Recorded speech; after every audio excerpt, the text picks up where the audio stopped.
15 to 20, over the course of these different, met one another before, in person. So it was really nice. Probably, 15 to 20 or so folks, I would say, and I'm just going to bring up kind of the highlights that we were urged, in the earlier meeting, to have multiple times for the engagement, to not just do one and done, but to have, some of them during the day, some of them evening, different days. So we just looking through my notes here to my highlighted portions. Oh, there was a sentiment expressed by various individuals in various ways about the importance of the combination of memorialization with education, that they thought that was important for this, and that should be happening. Let's put it that way. That we should strike now. Go for something permanent. Because people are talking about it. People are interested in truth telling. So let's kind of strike while the iron's hot, as it were, and move forward on this. Let's see, what else do I have here? Let's see. Oh, there was for those that weren't able to come to the meetings, it was suggested that the city come up with some sort of online form, that people could kind of, fill in their names, where they're from, and then kind of any suggestions or words that they want to, be a part of this process. And we also gave them the hrc@charlottesville.gov email address, so that folks can send things in that way if they wish. But it would be kind of nice to have something that kind of lives as a form on the city website, so that when descendant groups send out, announcements and stuff to their listservs, that link can be in there and that folks can be encouraged. It's a little easier to kind of, forward that than to other people and have them, encourage family members to be involved, and then continue with more detail, memorialization plus education. In last night's meeting, the word voice came up a lot, and voices and words.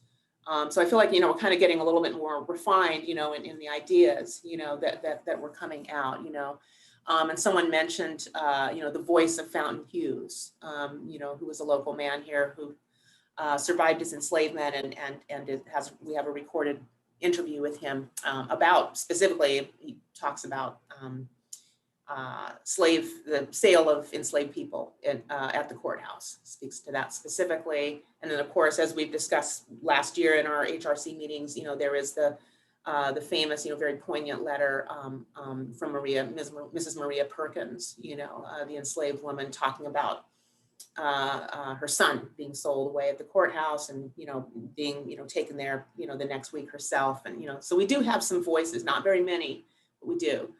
And so, but people kept, talking about the voice of enslaved people, the words of the enslaved. It would be nice to have some words, use the words of the enslaved, and that this could, kind of, also, if there could be some sort of exhibition, not necessarily on site, at Court Square itself, but somewhere, maybe with quotes, from people that are kind of, blown up, projected, something like this. Maybe in an auditorium. I kind of thought of, perhaps the Jefferson School might be, pulled in on this. That could be, as a way of educating people, And someone also suggested that some sort of project might be nice, to have something made of the research, so that they can hear more of the statistics and this sort of thing. And Ms. Colleen Yates pointed to the example of John Edwin Mason, a history professor at UVA and former member of the Blue Ribbon Commission, his Holsinger photographs project, that's been such an important part of community education about our past, and and that sort of thing, and the sorts of discoveries that have been made through having exhibitions and through doing research. And he actually has a summer research project again that he's kind of like, kind of be plumbing that some more. Anyway, that made me think that now I'm just kind of now speaking with my University of Virginia hat, where I'm the director of the Memory Project, that I might try to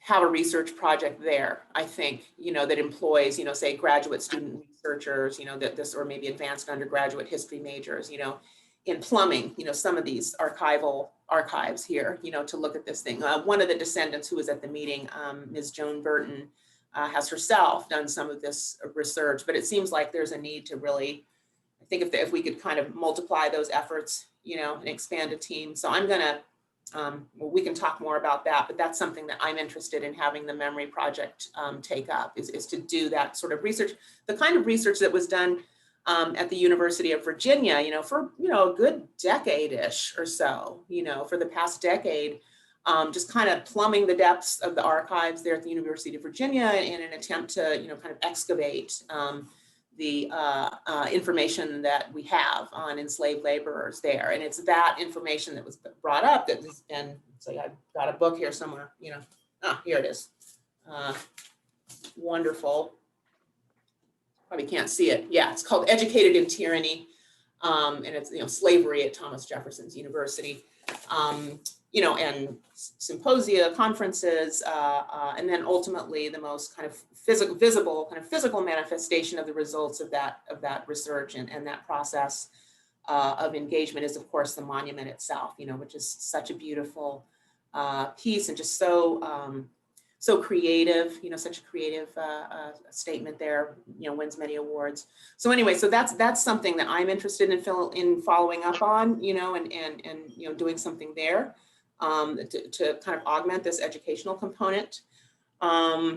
People also, Descendants now getting back here, mentioned, having an exhibit, perhaps in a kind of ephemeral exhibit, cultural and heritage events, reenactments, were brought up. Someone just, mentioned how meaningful it was, the slave auction block vigils that have gone on, around Liberation and Freedom Day, and the sorts of reenactments that have taken place around Liberation Day, which are kind of, again, kind of in terms of public education, have a real benefit there. And folks said, that this is, again, process is the key, and imagining the process. And another quote from another Descendant said, that this is a sacred space and it tells our narrative. So narrative, words, voice, were things that really kind of came up, especially in this third meeting, that I heard, in education, possibility for exhibition. So anyway, so that's a lot, that I put out there, and maybe can kind of get questions from you, and then I kind of wanted to propose some recommendations that we think about. But first, I want to kind of get feedback from what y'all heard here and what you think. Jillian, if you don't mind, there was one other recommendation that I thought was a really good idea from Datisa 2 meetings ago. Datisa Gathers suggested that maybe we coordinate with the schools, with the public schools, to come up with maybe like a contest or research or writing about the site, and maybe coming up with ideas for what could be there. So involving school children in this process as well. Right. Yeah, so important. And the Memory Project is working to writing children's books about local African-American history. We're sponsoring a local author, Mark Boston, who's written other books centered around African-American life. And his first book that he's been working on is about Isabella Gibbons, and we did this in consultation with educators in the Charlottesville Public Schools, the social studies curriculum coordinator, and teachers and librarians, to kind of get, what's needed and, and that sort of thing. But yeah, I think like being, even more kind of direct and, and deliberate, about that is important too. I'm glad you brought that up. Yeah, I have another question, Jillian. My sense is that it's going to be really, really important to continue to keep the descendant community at the center of all of this new potential programming and everything. And it's a concern that it's possible that it could get out of their control. If there's a curriculum, set up in the school system or some other agency or institution following the Descendants, original goals and dreams, but, how do we keep it? I think we need to think about ways to keep it centered on the Descendants and figure out and make sure we understand how much they want to be involved throughout the whole process. And so anyway, I just feel like that's probably a sensitivity, and we need to make sure, any support we can give to the community and their interests, something we have to plan for. Yeah. I've only been able to attend 2 of the 3, and perhaps the first one was better attended or more dynamic, but I've been really impressed with hearing the voices and the extent of deep feeling and commitment to this place and to this idea that's coming from Descendants. It would just be 2 things I would kind of add or extrapolate from what Jelaine was reporting about the meetings. And one was that there were 2 very strong voices yesterday, that this should not be figurative or representational, using facial imagery and those kinds of techniques. So really tending more towards the narrative, that storytelling that Jelaine was talking about. And I thought that was interesting and something we shouldn't lose. If this was ever to go to an RFP or something, I thought that was coming through very, very clearly. And there was something else. Oh, this idea of the event. And I wondered if we almost could reach back to the very origins of this committee. I think when Mr. Hughes founded it, and it centered a lot around the Jeffersonian Thanksgiving, which is no longer held, and for obvious reasons. But maybe some sort of event that happens in that area that lets the diaspora from Albemarle County have a place to come. I know because so many home sites, places where the enslaved lived and were forced to work for many years, now have these kind of homecomings, and churches have homecomings. So, is there an idea of the Court Square as a place of homecoming, and so that these records that you're talking about, mining, and that Ms. Yates was talking about, the sort of power of those records, where people can see where their ancestors were transferred or perhaps gained their freedom, those kinds of things kind of center around it. But the final takeaway, and the one that sort of surprised me, was bringing up the DHR marker, a state marker for it, which was something I think we sort of rejected a year or so ago. And I wonder if maybe if there is this conflict between doing something quick and doing something long-term, if that's a kind of compromise, because it's a standard process. It's vetted by the state. The state has its initiative right now. And the more we know about Albemarle County and its role in the increase of enslaved people and being sold out of this area, maybe that state marker of statewide significance would be a good thing to pursue. And I can't believe I'm saying that, because I've kind of never been the yay marker person, but it might be worth bringing that up again. That's all from me. Yeah, I think, we'd heard before. I mean, I think we're just hearing there's just multiple voices. There's no consensus here. What we'd heard before was like, no, don't just put up a temporary thing. We know you folks, you're just going to stop right there, and it'll just lose the momentum. And, and that was the fear, that rather just go full bore on something permanent. And I think, yeah. And then, someone else is saying, well, why not put something, and then I hadn't heard that before either, but that was an interesting input. And I like what you said there about kind of events for homecomings, Court Squares, a very painful reunion space, of course, but I was wondering if, as this process goes along and kind of, thinking ahead when there, if there eventually is, some sort of memorial, perhaps coordinating with the reunions that take place at Monticello with the Getting Word Project, to kind of coordinate with them to say, hey, if folks want to come here, during your weekend of activities and reunion or stuff, we could maybe do some kind of programming down around Court Square, that sort of thing. But I like that idea, and I think there could be ways of doing it that kind of piggybacks on kind of existing infrastructure Right. for descendant reunions. Yeah, and reach out to others, because Mhm. Highland is also doing its own descendant outreach. I know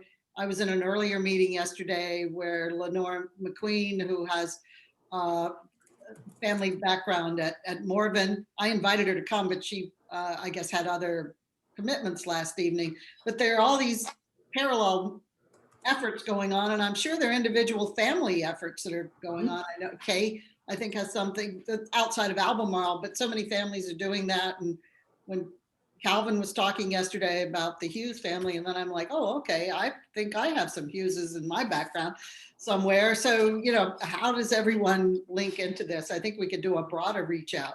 Start with Monticello because it's the biggest and the longest going. Right. And also, and should say, I was thinking, in terms of linking up, in terms of research and stuff, of course, Shelley Murphy's work at the university, parts of that, could very well be relevant as well, in terms of there just being a body of research and information there. And I just want to call attention to Diane Brown Towns is here as one of the attendees. She came in just a little bit later, and I don't know if she wanted to share during public comments that she is a descendant that's been a faithful attendee at these meetings as well. And I know that we've kind of passed that part of our agenda, but I did want to call that to our attention because we had put out an invite and might have missed it. Yeah. Diane, if you'd like to join the meeting, you can raise your hand and I can add you on. Otherwise, we can just keep moving forward. Oh, there she is. Oh, okay. Lasheen, actually, this is to, Lasheen, can you add me as host so I can add Diane? Yeah, I can also bring her in. And okay, yeah, that works. Thank you. Yeah, thank you. I think it's important to not be talking about people who are actually here. Yeah. Kay has had her hand up for a while too. Yeah. Okay. Hi, Ms. Diane, you're in the room. I don't know. I've been recycling. I don't know that I'm presentable. So I've been down at the McIntyre Center. You wake up, you think about all of these additional ideas. And what I guess what I would like to convey more than anything is that enslaved humans were people first. I would just like that to become a running theme, no matter whatever interpretation or reenactment or cultural and heritage joining, getting word, because those are some of the same things that we like to see done with the county, through the County Historic Preservation Committee, and working on some of these markers. We're in the very beginning stages of that. But I just think that we have to be careful what we wish for or wish to see, because it goes on in perpetuity, and we just have to be very careful of what we wish for. So we want to be careful and do with due deliberance and not rush anything. But I was speaking of a marker only as an initial start to something, not a permanent etched in stone, just something as an add-on. And there are many thoughts running through my mind right now, but that's kind of where I'm thinking. It's just like, okay, they were people, and they were from other very civilized communities before they were broken and enslaved and chatteled. So I think that's an important message to convey, no matter what we do or what interpretation is given. Yeah.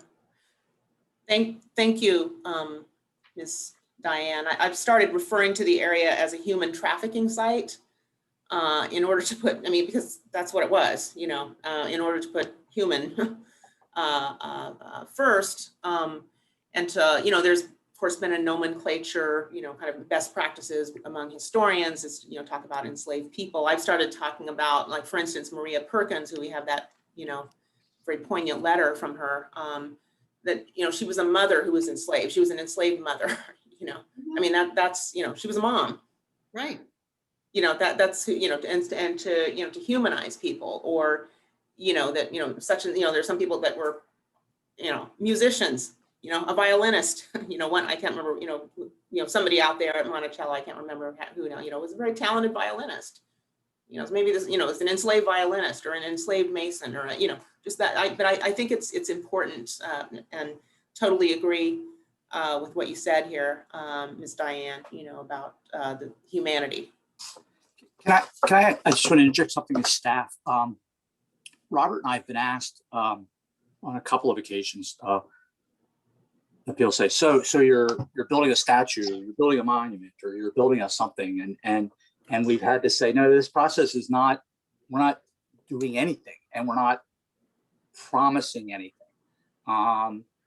So it's, as you all know, I think these are all fantastic ideas, and I really would love to, see us run, all these, make them happen. But right now, and I just, I'm trying to think in terms of when we're having these meetings, I think it would be helpful to establish kind of a goal. What is the goal of these meetings, so that people know, and then Robert and I can also express that to people. I'm just a little worried that there is an assumption that this committee has funding and is preparing to develop and design some sort of monument or sculpture or signage. And I'm worried that when we say, well, no, we just want to hear what people think, we're going to get really hard with that. So I mean, these are great ideas, and maybe we have like a column of things that I think can be doing relative to committee's work and research. And Julian, I think wanted to talk to you also about like trying to come up with some names. What have you found in the in any of the transaction research or records?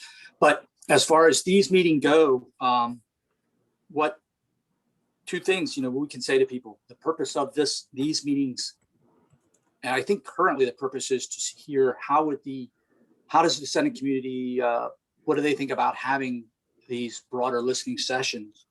And then say, and the purpose of those listening sessions will be to hear any ideas and recommendations that will then be taken to council. But I think Heather, maybe you can help us out on. I don't know if Heather's on the call, but in the direction of where we go with council, so that they're not suddenly saying, whoa, what you got us committed to build something we can't build. So I don't know. I just want to put that in there. I don't mean to interrupt what is a good conversation, but there is some pressure on Robert and I to explain, what exactly is going to happen next. And that brings me to the second part of what I wanted to talk about here today is, exactly that timeline process, formalizing a request, to City Council. I don't know if Heather is here yet. I know she had to jump out with kid stuff. But that was kind of the next thing I wanted to talk about here was how to kind of become more deliberate and formal with asking City Council and kind of a timeline also, because I think that's important, so that, like you said, Jeff, so that it's not just kind of this interminable set of meetings and we don't know where this is going. Oh, and very disappointing to report here.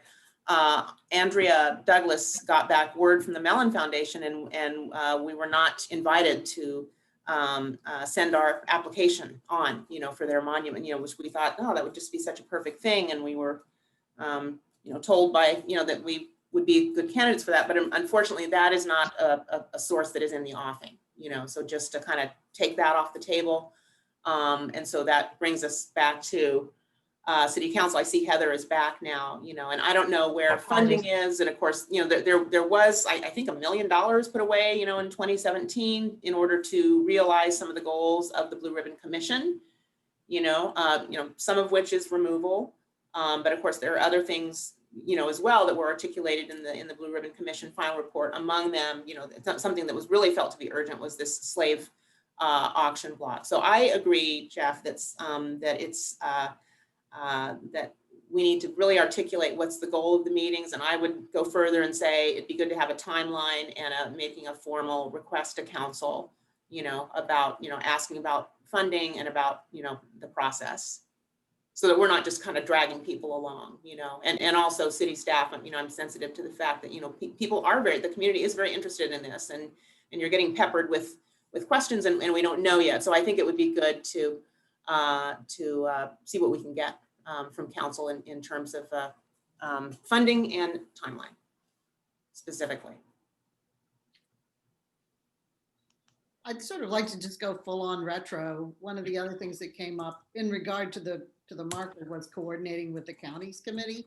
And since the county is now embarking on its courthouse project, I wonder if we couldn't have some coordination between our two staffs. And I've been reflecting on how other things have started. And since Jelaine has shared the disappointing news about the grant, and I had heard that previously, do we go back, of course, with the consent and full participation of descendant community, we'll look at this process of something like a state marker. I was reflecting that was one of the first tangible things we did in regard to the Jefferson School, is have the state marker, which came out of this committee, installed there, and there was an event, and it sort of gave some momentum to the preservation and adaptive use of the school, which turned out to be like a 19 years in the making, from first thoughts through the time that it was handed over to the foundation to operate.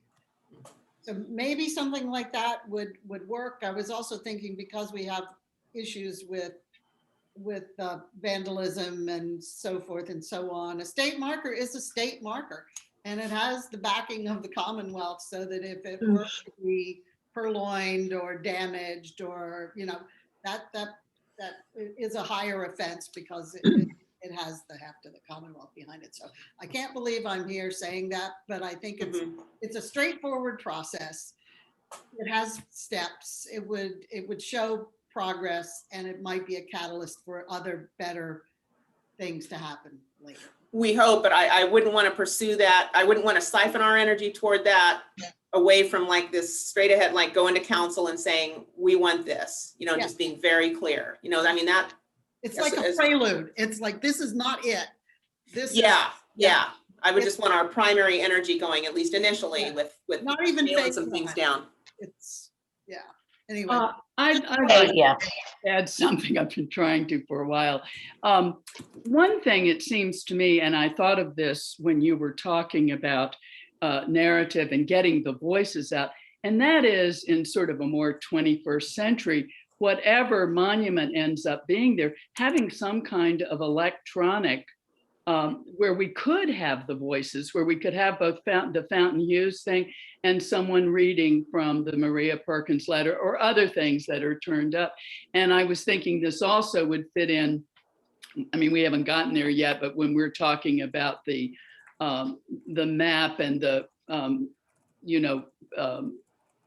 around the sort of tour around different parts of the city, that if we get to that, doing something that would also be electronic, where you could listen through your iPhone, that kind of thing could be incorporated. And I just think that would be because you could keep changing it, you could add different voices or new, it's not like permanent, but it's there, and it really helps educate people. There should be some examples of haptic technologies online. There are, and DHR does have lots of marker examples. I'm not sure if any of them have the QR codes or any of the other interactive, but there are some online. I've seen some with the QR codes and things like that. Quick question.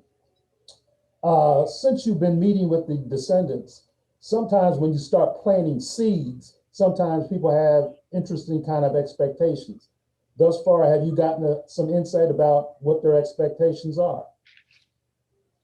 Well, I mean, like we said, we'd been hearing before, basically until yesterday, is like, well, don't just put some temporary marker there. We don't want you to stop with that. The fear was that it would just stop with that. And then also I heard commentary yesterday that the problem of just the sheer number of characters, you know, is limited, of course. And you know, but of course, yeah, if it's a kind of halfway thing. So yeah, we did have people saying, don't just do, you know, a go big or go home was something that was said, you know. But then, you know, there was at least an individual or so, you know, yesterday was saying, well, you know, maybe we should do, you know, do something, you know, that is kind of a more, you know, a marker that's on the way, you know. Yeah, so we're getting different responses now, you know, whereas before it was pretty resolute, you know, just go full bore for the permanent, you know, and then things got flattened, you know, by COVID, unfortunately. So it does have this sense of feeling stalled, you know, and community members are frustrated with that, you know, and want to move ahead. And I'm feeling a sense of now maybe it's because people are getting vaccinated and coming outside and stuff, but you know, but I feel that we should make a formal effort to move on in a process. Edie? Yeah, I've got a couple questions. One is, I wonder what the sentiment of the Descendant conversations is about where. Is there a pressure to be at that slave auction block, or can it be perhaps in Court Square Park after this statue's gone? Mm-hmm. Because that's where McKee Block was, for one thing. Right. And it's the courthouse, which of course was a site, so, and gives you lots of space, and it's public property. So it solves a lot of problems. Anyway, just wondered about that. I also just had a little concern when talking about putting anything up on the website, Charlottesville website, for feedback, because you'll get a whole lot of people who aren't Descendants. Unless you've got a password, you can password protect it, and you know, just have that. I had one other thing and I can't remember what it was. Well, we could also have in the form, like, please list your, you know, I mean, not everyone has like exact genealogy, but I think, you know, they could say, oh, that my people were from, you know, yeah, I mean, kind of, yeah. Yeah, it would be real right for, you know, who. No. I think if you limited it, that would be something, it would be like an archaeological site that you could protect it so that. Yeah, you probably could. Come in with a password once. Mm-hmm. Yeah. I was also, You know, submit DNA or anything, but have some idea that they are descended from this community. Right. And of course, Diane, you mentioned that the DHR actually does have, and they're using the same app I use, which is to have GPS triggered in audio and narratives on the historic markers. I don't know how important it would be to have an official state marker, which does have not only a higher bar, but it also has fewer words. I mean, the word limit is so small. I mean, look at the equal justice, you know, marker that Jelaine, you were so instrumental in. You know, that's a lot of words, and it gives you just local ones, local markers, or initiated by another organization, just give a lot more flexibility. I don't know, maybe the status of the state is worth doing that. But. So I guess I have another, just this is an administrative question. Is someone keeping a record, like meeting minutes or some kind of written tabulation of all the ideas that you all have been sharing in these meetings, just so we have something to work with when it gets to council? I do. At each of these meetings, I've been taking notes as best I can about what people are saying. So yeah, so there is a record. I've been taking notes as well, and at some point, Jelaine and I can combine our notes to or consolidate them. Yeah, so we can develop some action items or whatever is I want to appropriate. State very quickly that I'm here as a descendant, a community member. I'm not representing the county of Albemarle in any way, shape, or form, because I don't want to hear that later. I'm here as a descendant, y'all. Okay. All right. So, you know, what do we think about, you know, kind of formal request to city council, you know, and Heather, what should that look like in order for that to go forward? I think understanding just the scope of what we're talking about will be really helpful. And timeline. Well, is there already money budgeted? Jelaine, were you the one who referred to $1 million being set? We have, and I'm not 100% sure what the total, I know that there's some dollars aside for us to move statues. And also just as we looked at kind of reimagining the parks, and Jeff, just remind me, like the RFP on just the broader initiative with parks redesign never was actually sent out. But that's something I'm assuming that we'll be revisiting again at some point. And so this is, to me, kind of a component of that, but we have to determine, like, do we want this to be its own? Because I think this is definitely something that's on a more immediate timeline on a relative scale. We're talking about things.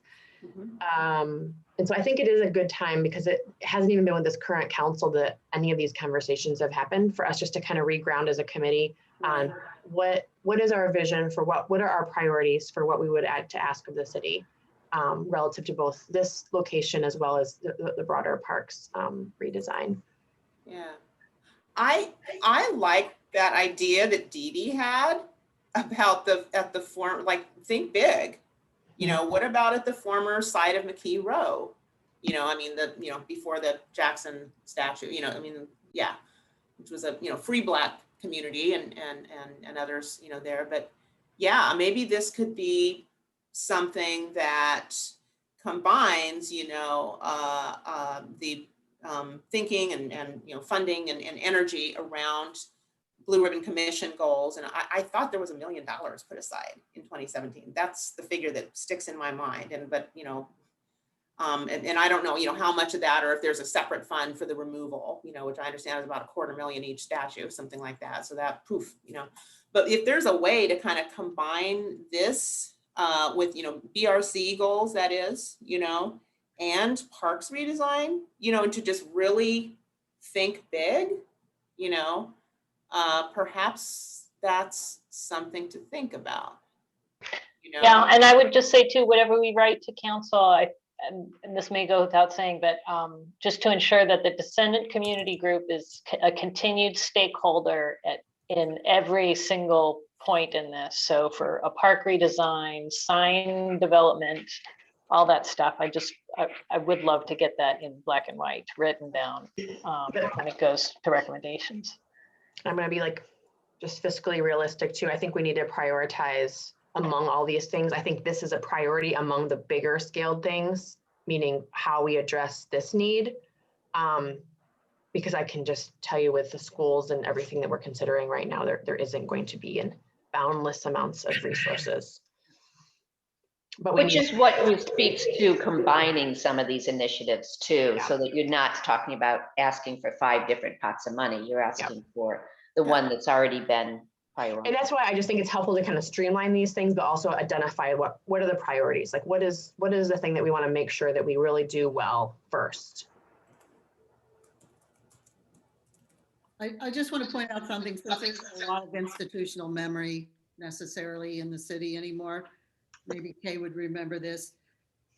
After Linda Peacock, who was an assistant city manager, died, there was a memorial to her in Jackson Park, because she loved flowers and she loved to go there during her work day.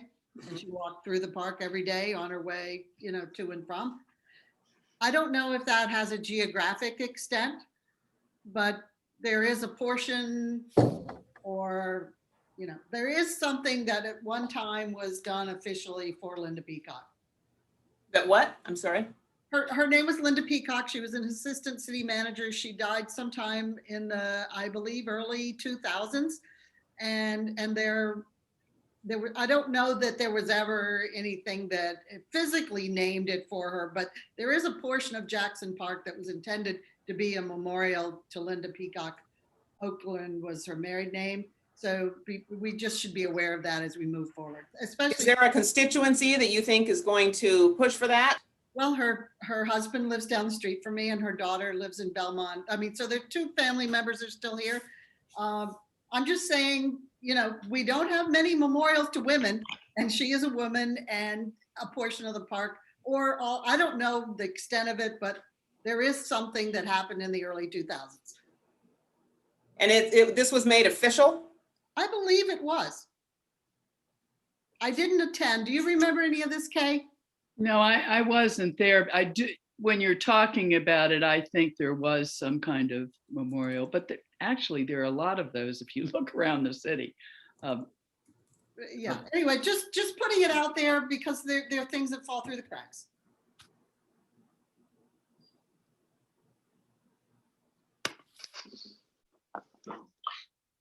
Okay, There may be something like the flowers or something. I mean, we could probably call Gary and just her husband and just find out. It'd be the easiest. It's not that little plaque that's over there by on the brick wall that's still inside the park as you're leaving. No, I think that's some woman from the 1930s or 40s or something. Okay. Yeah. But I'll ask Gary, Jolene, and I'll get back to you. all right. Does anyone else have any other questions or comments? Jolene, do you have last thoughts or wrap-up notes for us?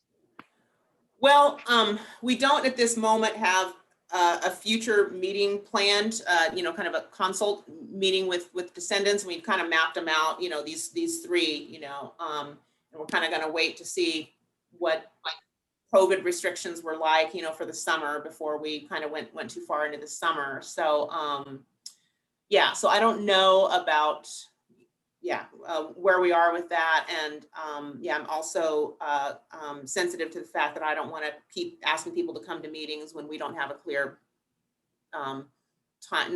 They're going to be involved in helping create that. But if we don't have something formal that we are pursuing, I don't want to kind of keep dragging people into meetings, I guess, on some sort of false hope. You're saying not only stakeholders, but shared authority throughout the process. I think we need to set up parameters for how, how we will do this, I think that's important, I know that City Hall isn't going to open until at least Labor Day, which means that I imagine if we wanted to hold some sort of big public meetings in person, it probably wouldn't be able to be until after then. That would be September sometime.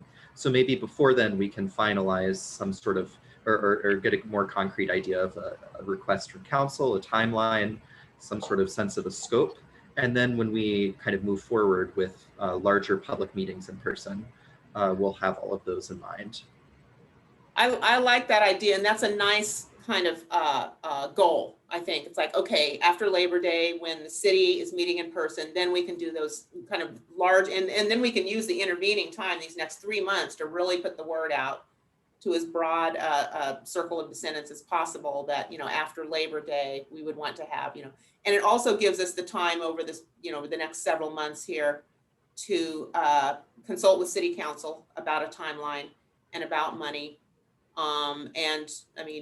It's looking like the statues might be coming down in July, and I think that just kind of literal and metaphorical kind of clearing of the landscape might also kind of be good for our thinking too, I think, so maybe that should be the plan then, to pick up meetings again after Labor Day, in person with Descendants, to use the intervening time to map out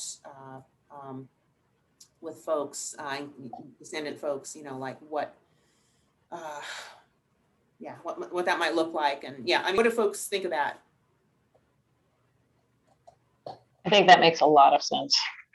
And I've already reached out to the budget team. I'm just trying to get clarification on the amounts of money that we have at our disposal at this point was already been allocated, and that will give us at least a starting point from which to understand what more might be needed. So I will get that back to this whole committee as soon as I hear back from the budget team. Awesome. Great, thank you. All right, well, we'll wrap up. Yeah, I was going to say, Heather, that would be helpful to know too, even what tangential money there is, in case it can be wrapped around. I know you probably know that. Yeah. Well, as we're finishing up, I would love to say thank you to Ms. Towns for joining us and sharing your comments. It's a privilege to have you with our group today, and thank you so much for your time, both in the other meetings and for joining us today. So thank you very much. Thank you so much for having me. Oh.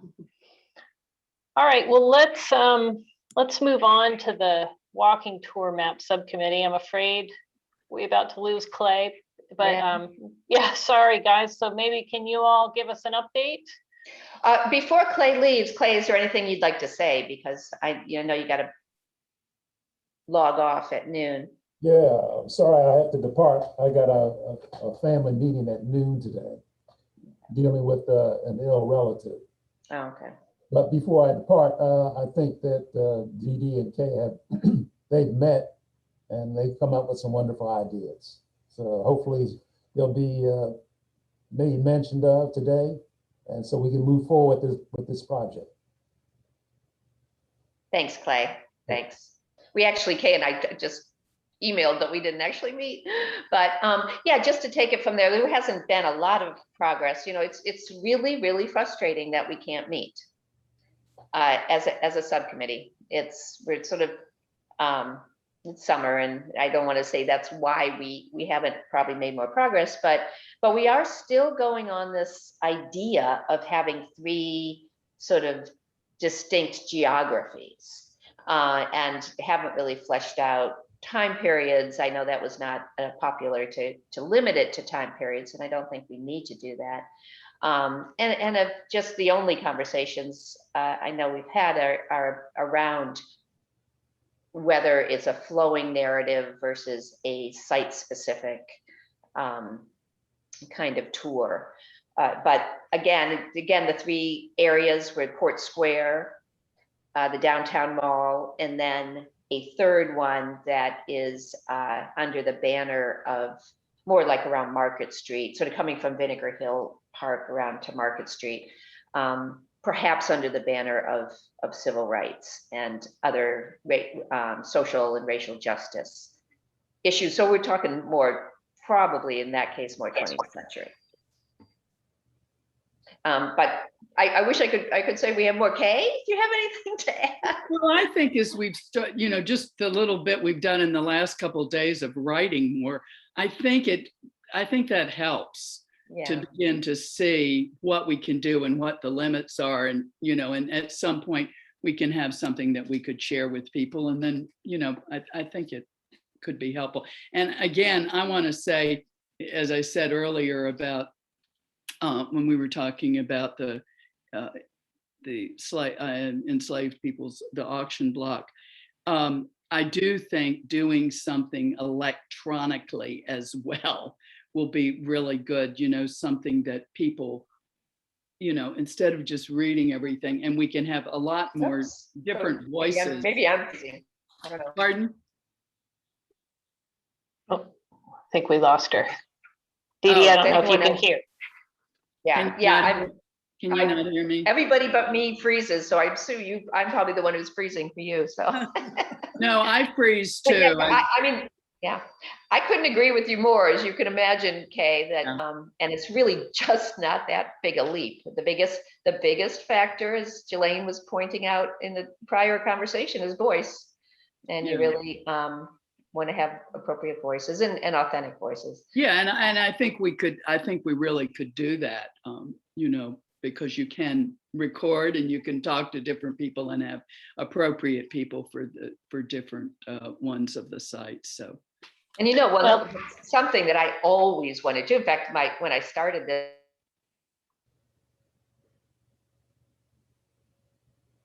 did she freeze? It's free. It goes through the most historic parts of Charlottesville and UVA, and just seems kind of like a no-brainer. Make it a tour bus, But anyway. Yeah. Well, and it's also fairly easy to update too, compared to a sign. So that's another advantage. The voices of today are very compelling too. Just listening to people talk about their feelings and their discoveries about their ancestors. So we shouldn't ignore that aspect, that what people are doing today is important too. I have a colleague who keeps saying, what if the period of significance is now? And I think the efforts of the people who are living here, who are descendants, we should embrace their voices as well if we go with an audio kind of thing. Yeah, and really the nice thing about anything post, sort of mid 20th century and on, is that there was so much recording. we have recordings Yeah. of people who are no longer with us even. Not, I mean, you're right that we still need contemporary voices, but there are more and more. But Fountain Hughes is such a novelty because there just aren't many recordings. But anyway, yeah, that's another whole thing. But I do think I agree, and technology is only getting better. So. But So anyway, what do you need? Next time, perhaps we can really have a goal, because we didn't get, a lot in. Again, we just can only meet in twos. So, we said, okay, Clay and Kay will meet, and Clay and I will meet, and I and Kay will meet, and it's a little bit of a round robin, because we are totally respecting FOIA.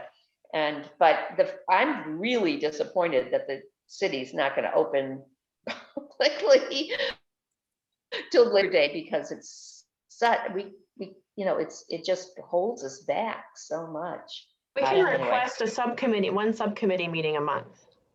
Oh, we can? Okay, we were told we could. Well, right, and whether it should be this one or not, I guess. But if it's a high enough priority, great. I also think we could add an hour. I think it's easiest for staff. I'm maybe speaking out of turn, but if we know that we're going to get through our agenda in a certain period of time, and we can just add an additional period of time, and they're already here and committed, like, I think that's also preferable, because there's a certain number of time every month that we can have for a regular meeting. And if we don't use all that time, either we can add on a subcommittee meeting, or we can use a subcommittee additional time that we would have been allocated, but it's just more seamless for staff if it's kind of all at once. But I'm okay. That's good. That's good. I would like to have some direction from the larger committee as to whether you like this idea of these distinct geographic areas, and whether you want us to proceed with that idea. I mean, again, it's all bouncing off the original map in a sense, because sites were already identified. We've now identified more sites, and it's really a matter of sort of being able to weave it all into a story that is, someone can walk down the mall and learn something about our history. So anyway, but just this idea that each 8.5 by 11 side of that map, of 3 of the 4 sides, would be a geographic area, its own tool. So do you have a sense of how many sites per geographic area, or? No, and that's where the format of how it's done, whether it's narrative or site specific, will come in. I mean, now I didn't do it, but I could tell you, sort of, pretty easily. I can email it to you how many there are on the map, the current map. Yeah, and we have divided them up, but we can't. I mean, I don't remember exactly how many are in each thing, but then we did divide them up into different groups. And then there's some that, at least I was suggesting, like the churches and stuff, that we not have a big narrative about, but that we just have them on the map and their dates. And it could be sort of a story, and then, it identified. But maybe the best thing is to keep working on our little draft, whatever it is, and just get it to you to bounce off, because maybe other people would have other ideas when you see it, when you see it. Yeah. I mean, I don't know if there's some kind of best practices in this thing that suggests, someone may have a 20-minute attention span or something like that's a typical thing, and then you kind of aim it towards that. I just don't know. I think that's actually similar to what I've said at the last couple of meetings, which is that if we have 20 of them that have a complete history of Charlottesville, nobody is going to use any of them. And so by necessity, we have to cut a lot out. And I know Didi, you said that the biggest problem is that it sort of says like, well, this place is with this time, and this place is with this time, and this place is with this time. But it at least reduces it down so that somebody might actually use it, and they will, walk around an area and learn something about Charlottesville. And then hopefully that will hook them into like wanting to learn more about it. But I think these are that hook that somebody who's here for a day or who wants to walk around downtown and who lives here and wants to just like get a I've got it. historical tour can get Okay. and use. And, you know, I think that that's the like number one thing is that it's got to be reduced to the size that somebody will actually use it. And I think that what the approach that y'all are taking is doing that. Okay, good, good. So we'll proceed and really, you know, with that, both of those ideas are perfect, really, is that if you break it up into pieces, you are more likely to capture somebody doing something, you know, at least learning something. But we'll go with that and try to come up with some drafts. Is that okay, Kay? Yeah, that's what I just looked at the draft, and like the one around Court Square is about 10 places. And the one downtown is like 6 or 7, you know. So I think, and with the narrative, you kind of get an idea, and then things begin to fit in. You look at specific places. So I think that'll work. And, you know, we can get something, and then if you think it's too long or whatever, but I think it'll work. And the idea being too, that you could add little auxiliary tours and other 8.5 by 11 sheets of paper that could be stuck into the map. Yeah, and like the churches came up too. Like that could be its own separate tour. Yeah, that if could somebody be was it. like really interested in churches, they can get a whole pamphlet that's just the churches, not a lot of narrative, just description, and they can go wild. Go wild on that church tour. And you know, the fact that there's this Charlottesville tour book, which actually I left at Kay's one time we met, which was done by the Historic Resources Committee, gives us a lot of words and scripts and you know, that was already part of this committee, you know. So there's, I assume, some legal right to use a lot of that stuff. So yeah, I'd say you know, as far as content, we got copious amounts. You know, Robert and I could take a whole year just trying to get everything we have online. It's a tremendous amount that's in bits and pieces all over. But as far as, you know, identifying the resources that you want to show, we've got information then to sort of fill in the blanks. I mean, we're not writing Wikipedia pages about each thing. I mean, it's relatively simple. You know, this was built in, this was occupied by. You know, we have most of that. So new research isn't necessary. I think there are obviously some sites and some events and that, you know, do require some additional research. I think, you know, and this is kind of goes to what I was saying to Jelaine earlier. I think it would be fascinating to have real names that you can say, you know, here in Court Square, these individuals were bought and sold.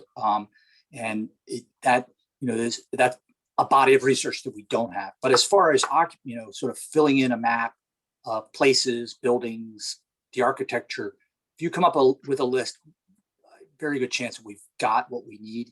But I will say I've received many emails over the last, you know, couple of months. And I think, you know, a lot of things are opening up, but people are, I've got family coming to town. Do you have a map? I've got, you know, we're going to look at UVA. We want to look at the universe around the city. Do you have a map? So, you know, I end up sending them the old thing with a whole bunch of caveats in what I send them. But we really do need to produce something and have that ready, because, you know, things are opening up. And I think, and just Dee Dee, to answer your question, I think what seems to be happening in the city, at least is how I read the tea leaves, is just that I think there's a lot of uncertainty with people who have kids, and they're kind of saying, all right, well, we know when the school year starts that will take care of a lot of these things. I was asked the other day to offer some feedback on getting meetings back into personal meetings, particularly looking at the City Council, Planning Commission, Architectural Review Board, and I think one other might be the BZA. But you know, looking at even some sort of hybrids. But I think the reason just so you know, the reason the city is kind of holding back is just because there's a lot of people say, "Oh my gosh, I don't have anywhere to put my kids," or, you know, they're not like me, whose kids don't even live in the state anymore. But So that's where we are with that. But I just want to urge you all to just, please, we really need to, we talk a lot about what would be great on a map and what would be interesting on a map, but we really need to start to put some things together. And Well, even that's if what there's we're doing. We small are trying runs, to put it. well, we've been doing it for months, and I just want to urge you guys to, can we get to where we can produce something, even if it's in a small print? Okay, one thing, the question is, do we have any funds for a designer? We really need a designer. I think we could find, I believe that within the city's resources, we might be able to get some support. I mean, within our own like people. You that have a that skill set. you have a lot of money. You have money, and We also have money, but yeah. yeah, no, the Because committee has I money. think we really need a good designer. As we're doing sort of this narrative, we need somebody to see how it will fit into these parameters.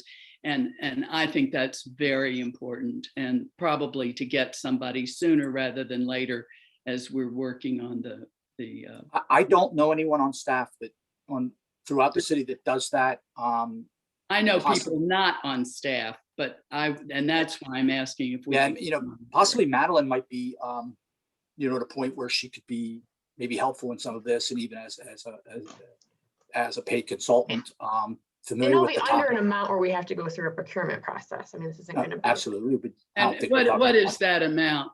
10,000, Oh, yeah, no, Yeah. isn't it? not gonna be 10,000, That's Nah. the one I go by, right? a minuscule amount compared.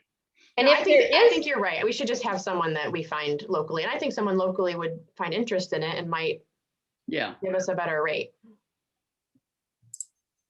well, our committee can talk about that then, because that's what I wanted to know, if we could proceed.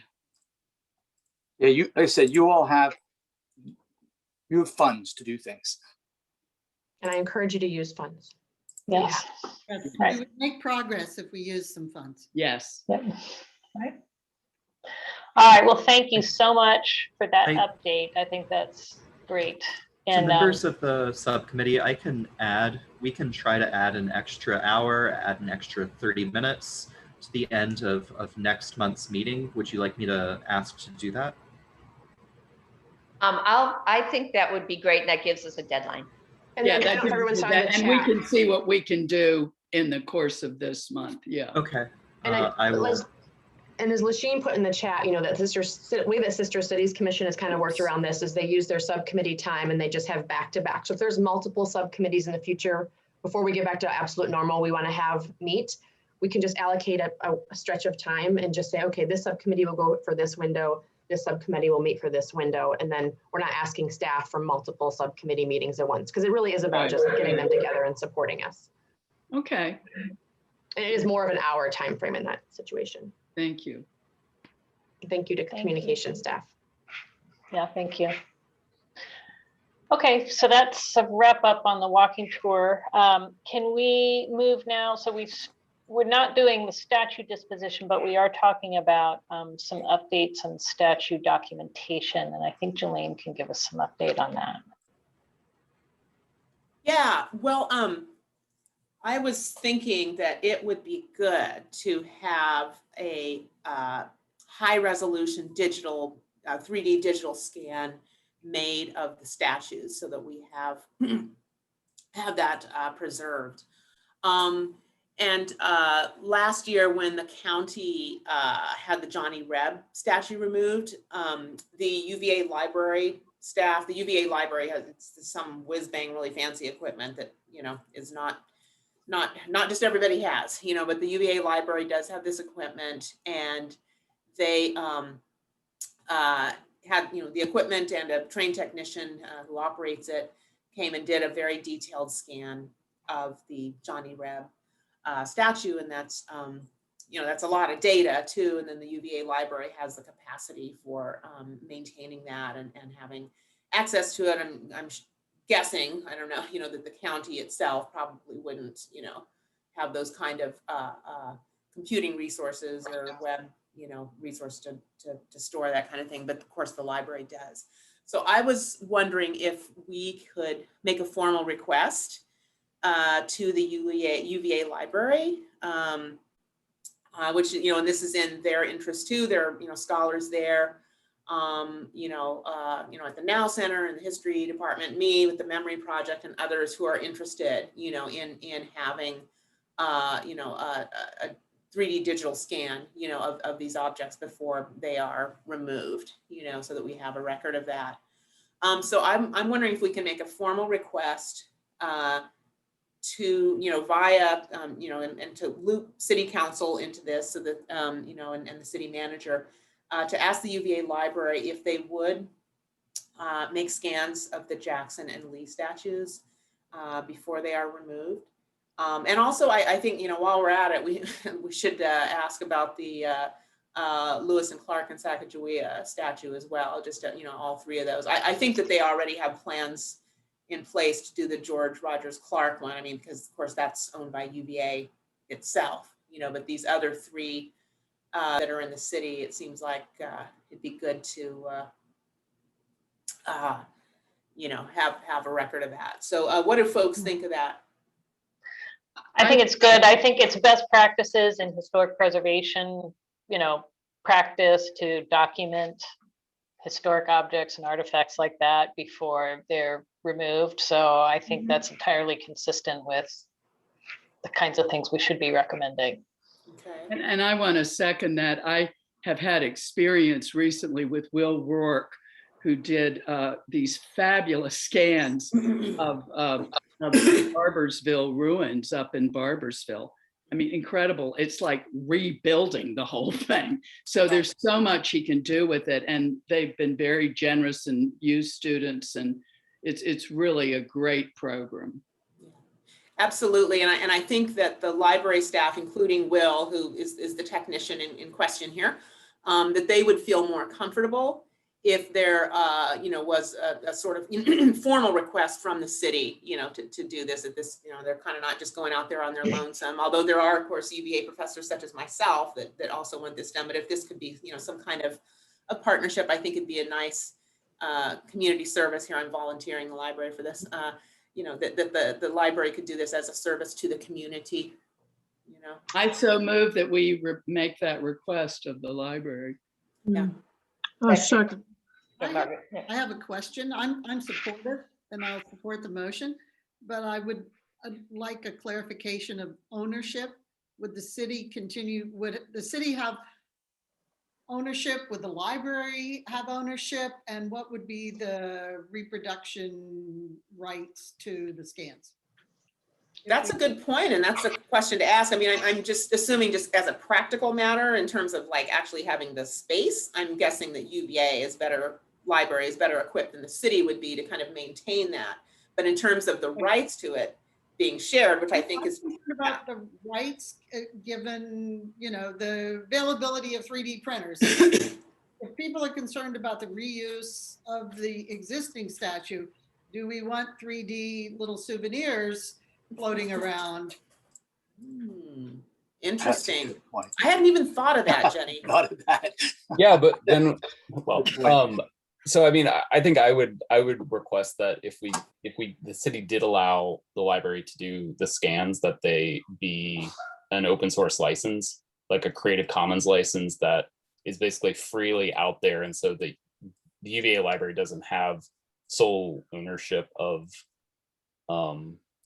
them like they would a photograph or some other thing. I think the library is pretty good at doing that by default now and putting things out under open licenses. But I think as part of this, we should request that they actually do that.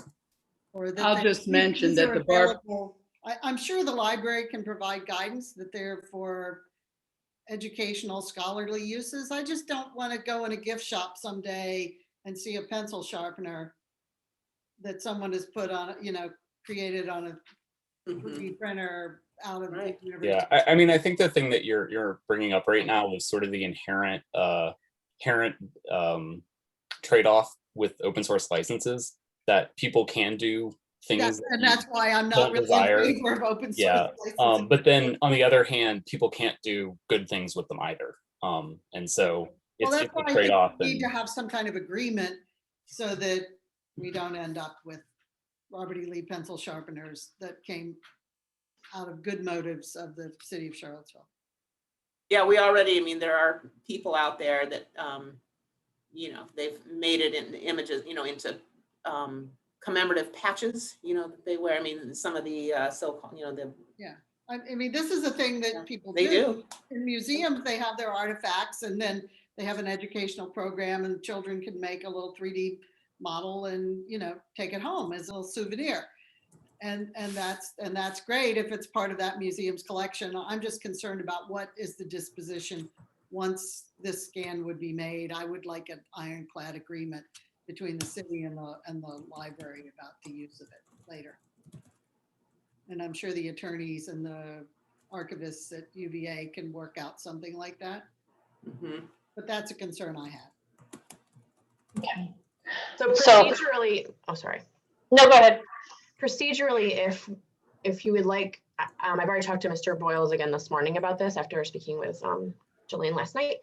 And I think if we just have something we want to send to Chip, he will absolutely reach out directly and just say, this is the endorsement of the HRC with, my support, XYZ, whatever it wants. He's prepared to do that and can do it pretty expediently and is in full support of that. But if there's these questions that need to be ironed out, we just need to be clear on what we're asking for. Well, I'm wondering if we need to have Lisa Robertson, the city attorney, be in touch with whoever it is at UVA Library that handles rights and access and that. I mean, I don't even know, So yeah, because I don't know what then we'd be sending to Chip to ask for, because I don't know the answer to those questions, but we would want certainly for there to be some sort of agreement. Yeah, who owns it, who owns the rights to it, even as I assume UVA Library would be storing it because they're the ones that have the resources right. to do that. Are you and Jeff comfortable with following up with the attorney's office? Well, first off, I guess would ask what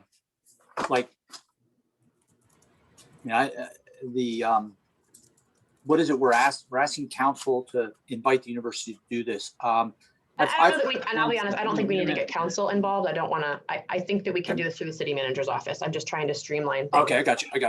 And my experience with UVA is, thinking about when we tried to get them to scan some of the resources that we remember a couple of years ago, we were digging around in the old file cabinets, and they're very, very conscious of the protecting access to those resources and things like that. So I assume they have something standard that would go with it. I can reach out to whoever it is I need to and say, what's your standard practice with this relative to accessibility? And then let me find out what they have, and then I can consult with Lisa. It can't quite go. Difficult to go to her with a hypothetical. I really need to say this is what they do. But the goal is that whatever is done, that the university has that that scan is not something that is accessible or could be commercially downloaded and expressing things like that. So maybe it's something that there are some materials for UVA that you have to physically go to the archive to see. And so maybe it could be on that kind of level, so to prevent the kind of situation that Jenny's talking about there, where someone's taking it and making a little shrine out of it, or some sort of product or something like that, so maybe if it's of that same sort, as some of these original documents, because it will effectively be, kind of, as close as we have, So could I suggest that maybe first Jillian just speak to Will Rourke, and he may know, and then you can that we need to take this extra step. I brought it up. I don't want to make a big brouhaha. No, but I mean, if you find out from him, then you can go rather than have so many different people involved. There should be one point person. Well, I just suggested that Jillian contact. I agree with you, Kay. It's fine. Will, and that and that then if there needs to be the lawyers involved, you can do that. But you'll find out from him, I think, pretty quickly what the. And the county's done this, and I'm not sure what their procedures were too. So I think, Jillian, are you comfortable with that as a starting point? Or not? We really need, we need to send a request to Chip for. Okay. Okay. We need to. Okay. So we had a motion and a second. So are we gonna, can we vote now to send the request to Chip? Yeah, and I think that's just the starting point. We have to recognize there will be some other things to iron out, but I agree. I understand. We do need to do this first. I understand. Right, as a first step. Okay, so all in favor? Okay. Carry, that's good. Thank you. And any opposed? Okay. If you just copy me, I'll use that as a follow-up to make sure whatever goes to him, I'll that way I can kind of keep track of that it's progressing. Thank you. Thank you very much. Okay, good. All right, so next topic is called committee leadership discussion, and this I know can be quick. I'm as chair, I have a lot of conflicts now with work and schedule and other kinds of commitments, and so I would like to be able to step back from chair and remain on the committee, but see if another member would be willing to serve as chair. So I don't know if it makes sense to just have one of the vice chairs just slide right into that role, or if other people might be interested to serve, but I just wanted to bring that up and make that request of the group to see if someone would be able to take that slot. Bill, you're one of the vice chairs, right? I am. And who's the other one? Sally. Sally. Bill, would you be interested in being chair? I'm fine doing it if no one else wants to. Anybody else want to? It's so much fun to fumble through a not quite formal meeting. You did a great job before. You did. I now Phil to be chair. Second. All right, all in favor? Aye. All right, Bill, thank you very much for your willingness to jump into the hot seat. Much appreciated. So I'm happy to have you take over the conclusion of this meeting, or I'll ride through the next few agenda items, and then you'll be good to go for next month. Yes. Oh, I'd like to make a motion to thank Rachel for doing a really fantastic job being chair. I mean, I'm serious. Yes. You are very, very good at this. So. Well, thank you, Dee Dee. I appreciate it. I'm sorry I missed the last couple of months. It's you know, a sign of the work conflicts and everything that I've got. I've appreciated being on this committee and appreciated working with everyone. So I thank you all, and I really thank Phil for jumping in. So much appreciated, folks. Okay, so staff updates.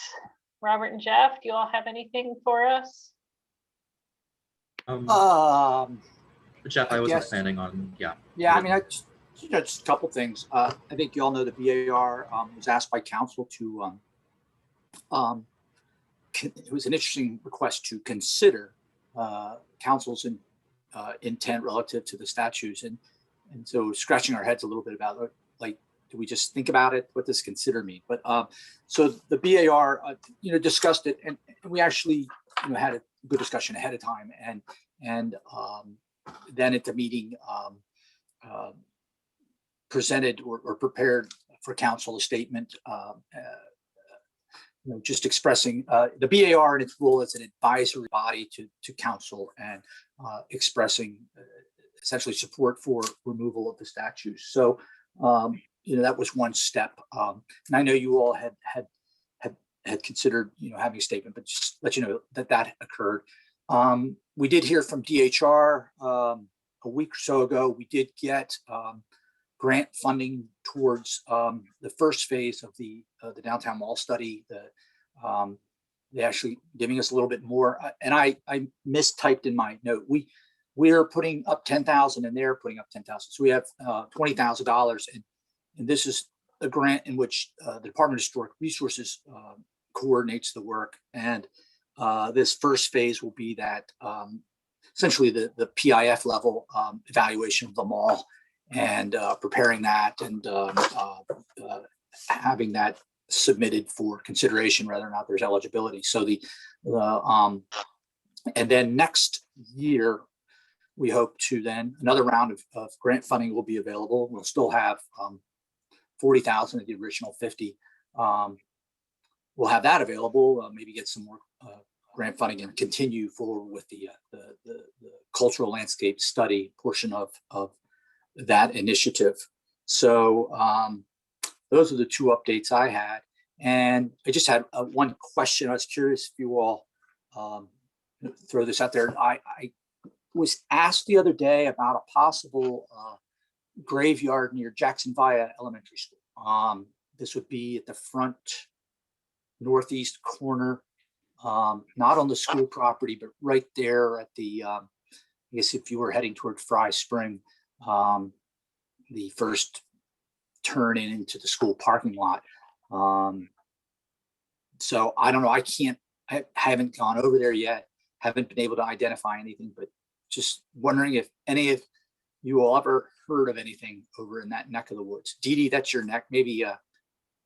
Yeah, that is my place. No, I used to know there was a farm there. I know that. That seems like a kind of an odd place, and I can't imagine it hasn't been completely regraded and paved over and whatever at this point. But it's likely the White family who had the farm there, I assume. Is that what we're talking about? I found a detailed city survey of that road, but it has gaps in it. And one of those gaps just happens to be in that corner. So, but I think I'm going to just go over there and, put on my anti-poison ivy attire and wander into the woods and see if I find anything. So, but it's always, it's always worth asking. I'm always amazed how often so many of you go, oh yeah, and by the way. Yeah, sure. Okay. Oh, so it's in the woods. Yeah. It's literally just off the sidewalk. Even from street view, I really can't see anything. And actually, it's just James Seymour, who's Jody Alejandro's works with Jody at the university. So he knows what he's looking at, but he said, there's yucca in there. It appears to be some remnants of a fence. So I'll go look at it. We did a lot of work on the nature trails back there back when, but that's pretty far back. I think of the woods as being so far back. No, this is right off the road. Literally. Right off the road. Okay. Well, I'll look at it when I go by. It'll be I'll send you an image. And then, well, I was going to say last thing, just and then I'm done, is on June 22nd, Jefferson Madison Regional Library have invited myself, Ben Ford, and Tom Chapman to discuss the findings out at the Gilmer or at the Penn Park Cemetery. So we will be live and on whatever webinar thing, and I can send out a link on that. So that should be an interesting discussion. So, I'm sorry, and that's it. I'm sorry, Kate. Well, Jeff, no. yeah, I wanted to ask Jeff, the thing at Jackson Via. Oh, there you are. Property. Yeah, I assume that there are no markers or remnants of any kind of marker. We don't even know if it's a cemetery. It's just simply James, his observation walking around the neighborhood. He said it just looks curious, and my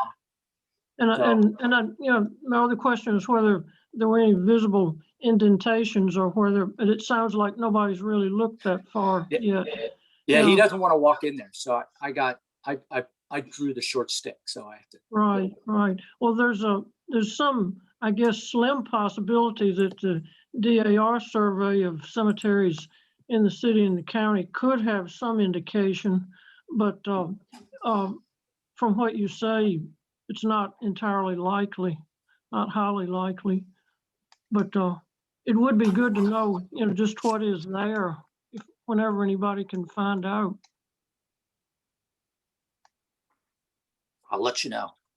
Okay. It hasn't been that long since it was at school. I mean, it was 1970s, but. Right. Oh, okay. Pretty recent. I have a question back on the mall study. What's a PIF? There's a preliminary information form, and that's the You know, for example, what we did with. Well, I Temple Bay. understand. I just Yeah. didn't know what the initials were. Oh, okay, okay, yeah. And then I think you said this last time, but because there is a tree study of the mall going on, how are those being coordinated in some way or so that they don't conflict? Well, nothing's, you know, going to conflict. There's I mean, as far as Or duplicate or, you know, one. no, the tree study is sorry, my eyes. The tree study is being done through Park and Recs to determine a maintenance plan for the trees.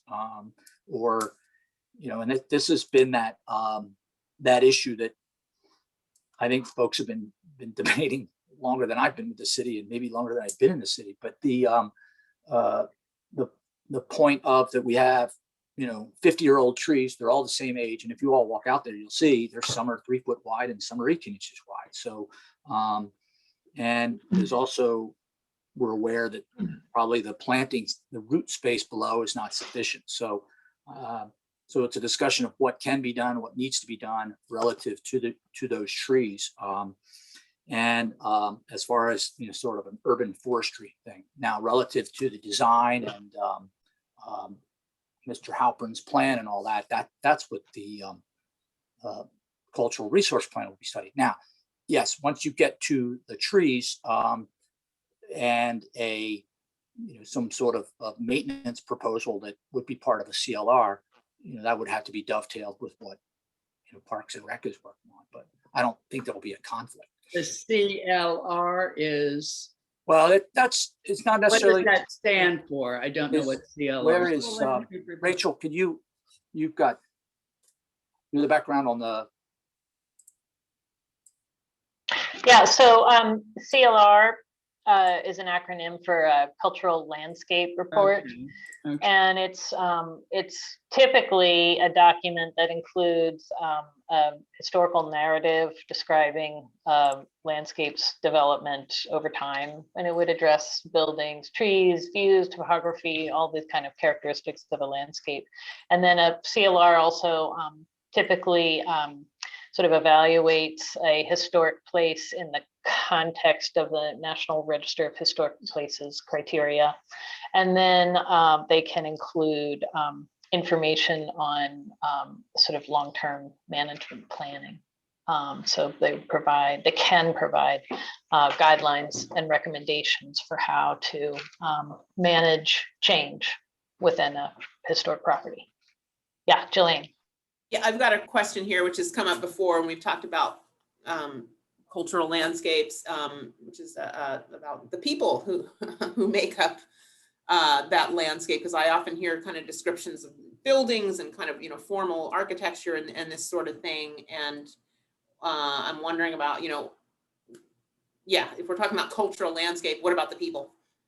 Yep, and so that's a cultural landscape is basically where humans and landscapes are meeting. So the intent of a CLR is to document how people have used the landscape over time, how they've changed it, what kind of communities inhabit them, and how they form and shape the land around them. So that's a really inherent part of the study. And a lot of CLRs continue to you know, studying the kind of intangible uses of a landscape, how they're inhabited now, and the cultural practices that make them meaningful. That's a really critical part of a lot of different landscapes. So it varies depending on the place, but yeah, you're absolutely right.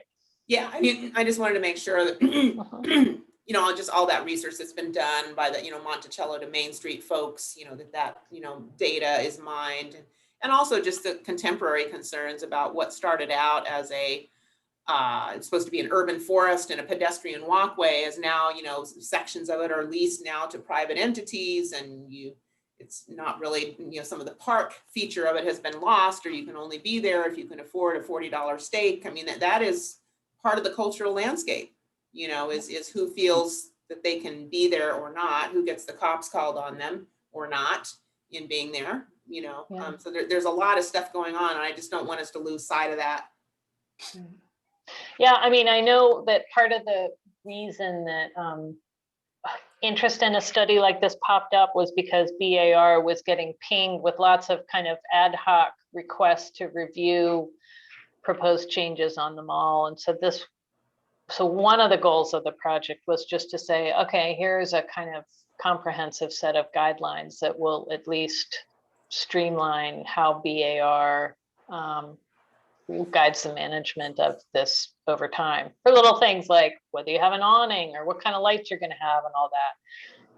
So that is one value in the report, but the scope and how we set it out, should be a matter of discussion so that we capture. I mean, it's a matter of time and money. The more layers of information, it just takes more time to do it. And so whatever the city is interested in committing will kind of guide how that all works. Okay. But I think definitely in the scope, we originally suggested as part of the draft scope that there be a pretty robust stakeholder conversation with a lot of groups so that people who are residents, business owners, different kinds of users and all that, or non-users. What about the people that don't use it? Or non-users. Yeah. And to hear why. Well, and some of it too, I'll say, as being BAR staff, is there's you're trying to establish a decision matrix, if we can, for the mall is managed by Park and Recs. BAR has some oversight. It's just, there's a lot of different things involved. And Brian Daly and I, before he left, we were discussing it as it's a piece of the city's infrastructure. It needs to be sort of treated as such. You can't just set it and forget it. So relative to sort of maintaining this thing that is of importance to the city, that's part of this, establishing that importance, establishing the elements and components that are important, and not just sort of fixing something as it comes up. And so that's sort of the inanimate part of the project. And then the human component is having that, as I understand, that discussion of what is important about this place, what does it serve, how does the community interact with it. Again, all working towards how the city treats that area, and not the facades, not the buildings, but the thing you walk on. So it's different from looking at the historic buildings on either side of the mall and really looking at the best way to think of it is that sort of constructed landscape that Mr. Halpern presented to the city, and to what extent it's followed that and to what extent it hasn't. I was just going to say, so one thing that was interesting about the original design is that Lawrence Halpern, who designed the downtown mall, right, had a huge emphasis on movement and how people move through the landscape, and designed all this movable furniture, right? And so I remember when I first started going to the downtown mall, when I moved in Charlottesville almost 30 years ago, you could pick up your chair and move it to be under the shade, sit and eat your lunch. Well, those have all disappeared, all those chairs. And so the CLR gives you a tool for saying, well, part of the original design was to encourage free use of the landscape and movement and ability to have some agency with the site furnishings so you could go where you wanted. And that gives a rationale for supporting a new but old use, a new but intended use of the landscape. So that's kind of baked into a kind of a CLR process, is looking at that. Yeah, I'm really, especially when I'm paid attention to how the commercial aspect, how especially in the last decade-ish or so, how that has impacted social life down there, especially with, leasing all that space to those private entities, and how it's now, it was Halpern designed it so you could just kind of go through this. It was supposed to be an urban forest. You're supposed to walk through it, pedestrian, now it's all blocked up in the middle, and what I noticed something very curious during the lockdown, when those restaurants weren't open and indeed some of them, went under and stuff, and very few people were out there. A lot of unhoused folks in our community started sitting in those center places, you know, that they are usually not, you know, that is, it became more park-like, you know what I mean? It was actually being used, you know, by, you know, folks who were, you know, just having conversations and, you know, and this sort of thing, not necessarily buying a $40 steak, you know, and this sort of thing. So I think it's just, you know, something we need to talk about and to make sure, you know, that receives ample attention, you know, is how the city's leasing of that space, you know, how it's changed the social dynamics that are going on there, and who feels like they belong and don't. And also, as Rachel had pointed out, the removal of that furniture, because the fact that there were benches, different places and that you could sit and chat with people and move them around, and then they moved them because the city in its wisdom took them all out. Because a long list of wisdom. There's a long list of things done. It wasn't wise. Yeah. But that's what I'm saying, that they did, and they were used by many people just for sitting down, having your lunch. And yes, sometimes there were also homeless people sitting there, but you know, they were there. So they're members of the community too. Yes, exactly. Well, so I do think the furniture part is really important. So there are standards. There are like any other historic survey report, there are standards under which a CLR is done. So there are guidelines and things to follow. But you know, just to illustrate some of that one thing. So we know the trees. We know there are issues with the trees. One solution would be to cut them all down and start over and plant them properly, maintain them properly, et cetera, et cetera. Well, you know, no way people are going to let you cut down the trees. The merchants will have a fit.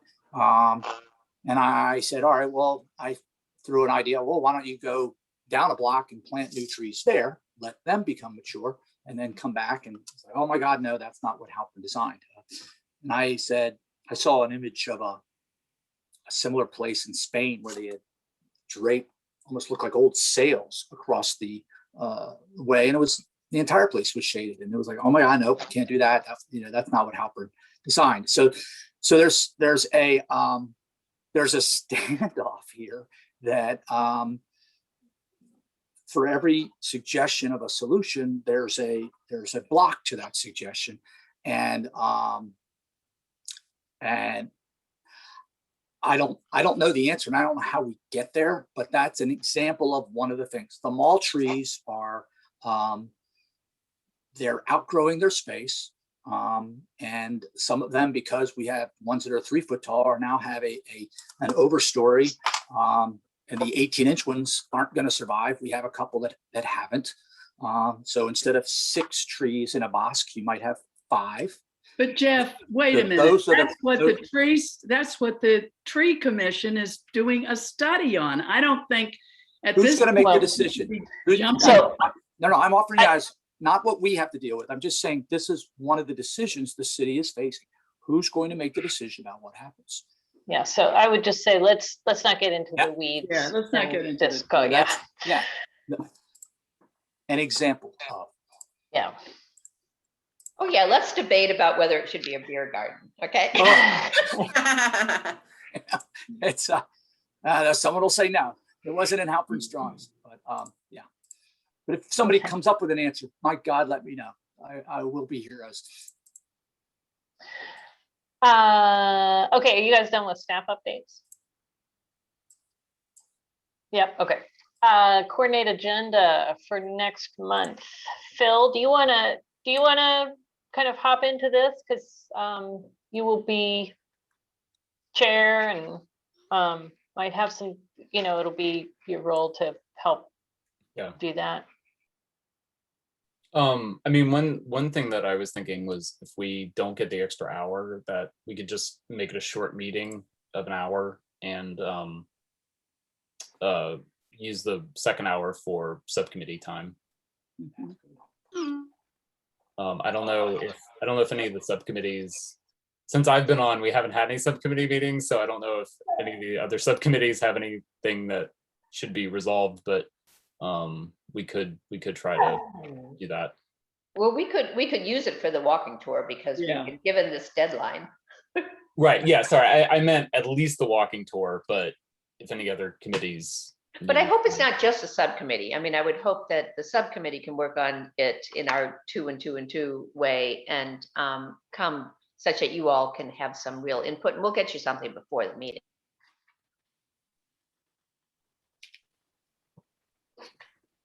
Robert, what was the designated topic for July? It would have been the Quirk Square markers, but I don't think there's necessarily been any progress on them since then, and we can push for that. But like I said, I just don't know the status of that. So.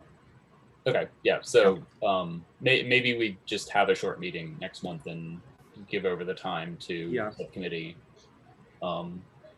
meetings. Okay, great, thank you. Anyone else?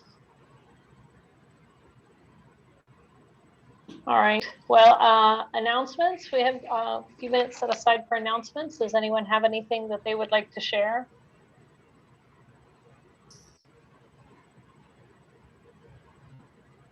All right, with no announcements, then I think we can conclude our June meeting. Thank you all very much. You're adjourning, second. All right.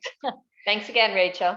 Thank you. You all have a great weekend. Thank you. Have a great month. Thank You all too. Bye.